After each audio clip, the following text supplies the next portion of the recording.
Hello, I have a whole essay slowly coming together. Here's just a part of it that I like, that I decided I'd record now, so I can have some semblance of progress manifested in the world. This is the Junebug section of my essay, Audio Drag, Virtual Bands, and the Trans-cendent Persona. Here we go. Kentucky Route Zero is a story-driven game about a subterranean highway below the state of Kentucky and the indebted people who live along it. It's also about theatre, immigration, old televisions and radios, the history of US caving, alcoholism, the healthcare system, capitalism, found families, guilt, horses, ghosts, the cyclical nature of time, a hell of a lot of metatextual high-concept art illustrations, workers' rights, public transport, academic elitism, computers, religion, and plenty of other things that don't fit into this paragraph. It's one of those pieces of art that I can talk about almost endlessly, which I consider both a personal strength and weakness. Not too long ago, I've submitted a uni assignment where I wrote about one of the characters from KRZ, and I got a decent grade for it. I agree with my tutor's feedback. I had the passion acknowledged for the subject, but didn't flesh things out enough. I blame the absolutely tiny 600-word limit for the piece. This paragraph alone would take over a quarter of my word count, and I haven't even introduced the character I want to talk about. On one hand, I definitely need to learn how to be more concise. On the other, screw word counts. I refuse to be silenced. This character is one that we're introduced to in Act 3 of the 5-act game, although she is mentioned by name in the second interlude that takes place between Acts 2 and 3, The Entertainment. In The Entertainment, several patrons of the bar The Lower Depths talk with bartender Harry over the course of a day and into the night about their financial woes and debts, kept going by the belief that eventually a musician, The Entertainment, will arrive to play her gig. As tensions mount towards an inevitable and horrid climax, it becomes clear that this entertainment was never going to arrive. This interlude takes the form of a 40-minute first-person virtual theatre performance that plays out in real time with you, the player, performing the role of a drunken barfly who does nothing but look around in the room while the atmosphere of dread grows and surrounds you. Here we go, over 300 words on Kentucky Route Zero, and I still haven't even named the character I want to talk about. Her name is Junebug, and she's the entertainment. We meet her properly in Act 3 when she zips past you on a motorcycle, boy toy Johnny in tandem on her sidecar. She hadn't forgotten about the gig, and in fact is hesitant to stop the bike and turn around to pick you and your own group up by your broken down truck, because she doesn't want to be any later than she already is. It matters to her, and it's a regular commitment. You should keep your appointments after all. Eventually, she'll turn up. So now, what makes Junebug so special? What's so queer about her? Why has almost the entire equivalent of that 600-word assignment been taken up with just setting the stage for her entrance? Well, it's when Junebug finally makes it to the lower depths, takes a second to set up, and then...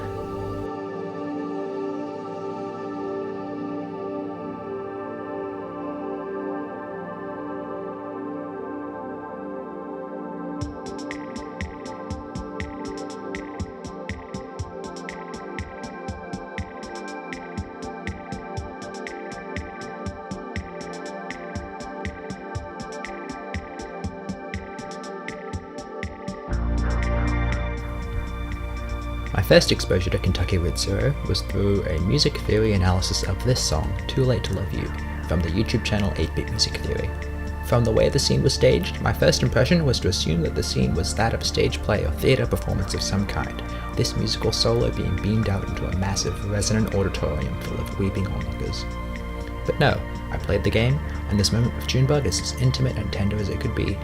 A dark, mouldy dive bar with a claustrophobic low ceiling and the only audience other than Harry the bartender being the 3 members of our ensemble cast, an old, spent man, an orphan with a 12-foot eagle for a brother, and an immigrant woman living the American dream of having been evicted from her apartment. It's a beautiful moment, and Junebug and Johnny's gig makes for a literally roof-raising event. It may be a sad song, but for just a few minutes, the oppressive nature of the entire game fades away and reveals a beautiful sky full of shooting stars behind it. Throughout the game, we learn more about Junebug and Johnny. The two are robots designed by the in-game Consolidated Power Company. Junebug says herself that she came off the assembly line about a half-foot shorter, all grey, no eyes. One day, she and Johnny found recordings of worker hymns in the mines and listened to them over and over in the dark until they realised that the world had more to offer them. Ever since that day, we've been detailing, colouring in, specifying, she says. I feel more like myself every day. Ask her why she dresses like a punk, and Junebug laughs. She doesn't dress like a punk, she dresses like Junebug, specifically. Ask her about her family, and she'll say that she has Johnny, she has her motorcycle, and she has you right now. Junebug and the people she surrounds herself with. It makes a claim. It's specific. Why not ask her whether Johnny's her boyfriend? No, of course not. And what's a boyfriend anyway? That's just a word we use because everyone else does. It's meaningless to her. Johnny? Johnny's her cricket. That means something to her. That's specific.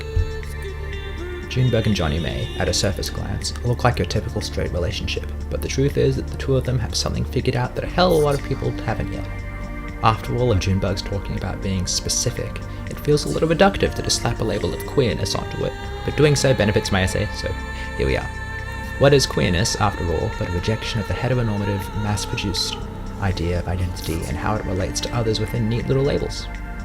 Maybe queerness isn't a label after all. It's the closest thing we have to a word to describe what can't be described, what inherently cannot be labeled. Western society has limits on the kinds of relationships we can form, especially those that are given any kind of legitimacy, and for many reasons. There are limits of language. Dating, married, friends, best friends, acquaintances, friends with benefits, and the more modern, talking. I can think of an episode of Superstore where two employees struggle to register a sexual relationship with their corporate bosses because the language on the paperwork doesn't exist to describe their exact relationship. Wait, full-on sex is now considered just chillin'? Uh-huh, and mouth stuff is hanging out, and hand stuff is pretty much, I like you, but just as a friend. These labels are more than descriptive, they're prescriptive. Saying that you're seeing someone has very different implications to calling them your boyfriend, and even partner, gender-neutral option that it is, carries connotations of both some degree of gayness and seriousness, and also cowboys. Then there are the legal hold-ups, whereupon the state does what it can to quantify a relationship in some way. Marriage is a legally recognized relationship with its own rights and dignities, and there are domestic partnerships and de facto relationships with their own complications. Sociologist Foucault spoke directly on this topic in a 1984 interview titled Sex, Power, and the Politics of Identity, where he states that the stabilization of gay culture will be found in the creation of new forms of life, relationships, friendships in society, art and culture, and so on through our sexual, ethical, and political choices. Oui, I'm French, I'm bold. It's this creation that Junebug and Johnny partake in. Are they friends? Siblings? Dating? Partners? The answer is that they're none of those things, because they've created their own relationship and their own lives. Now, let's pay close attention to Junebug's singing. Do you hear anything special about it?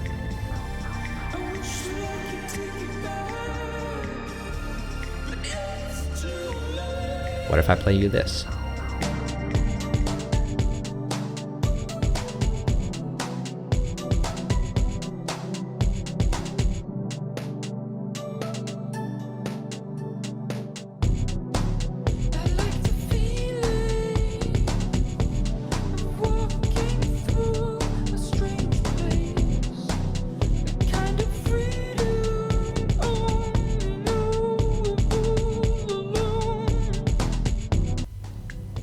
That voice you're listening to there, that's Ben Babbitt, the composer for Kentucky Route Zero and the singing voice of Junebug. One day, he had the idea for a digital effects chain and he sang through it, his own voice becoming something new, becoming the voice of Junebug. He had this to say about playing the role.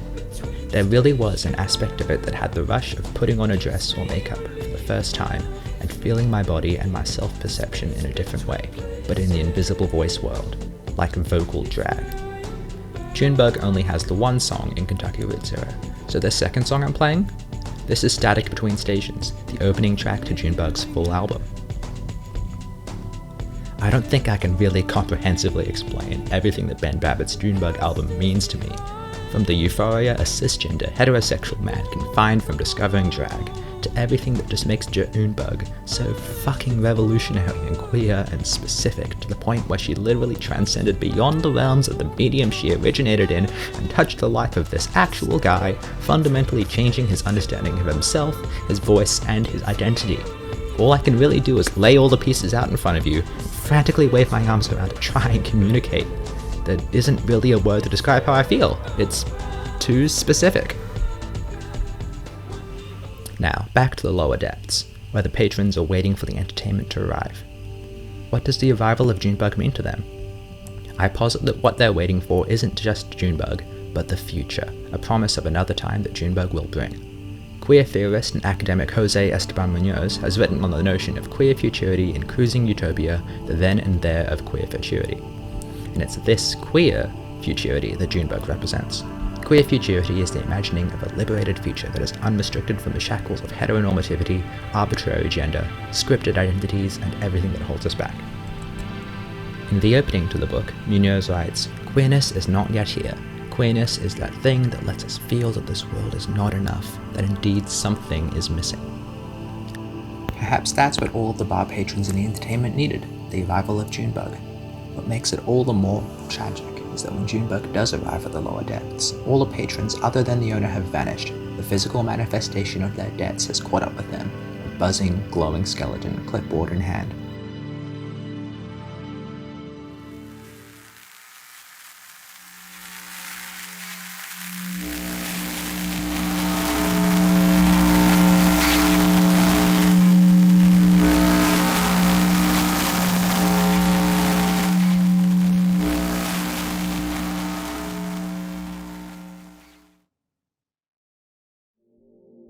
Munoz says that even though we may never reach true queerness, we can nonetheless come close enough to almost touch it, to feel its warmth upon us.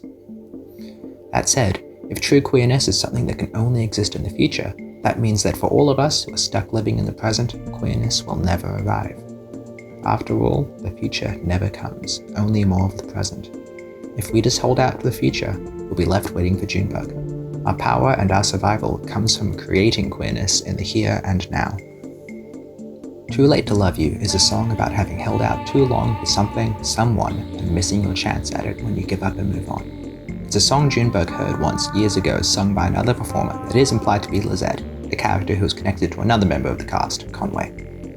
If we believe that Lizette did write and sing this song for Conway, it's a cruel and remarkably tender twist of fate for Conway to finally hear this song and its message carried by Junebug.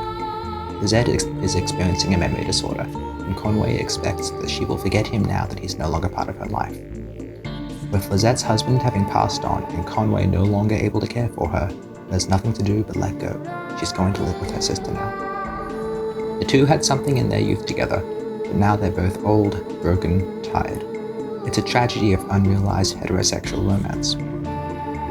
What Junebug and Johnny have created out of it is a new, beautiful, heart-wrenching monster of synthesizers and reverb. What Babbitt has created out of Junebug is new potential for himself, and the exploration of new, never-before-experienced feelings. Not only is Junebug a wonderfully queer character within the game's narrative, she is very much a real-world symbol of queerness.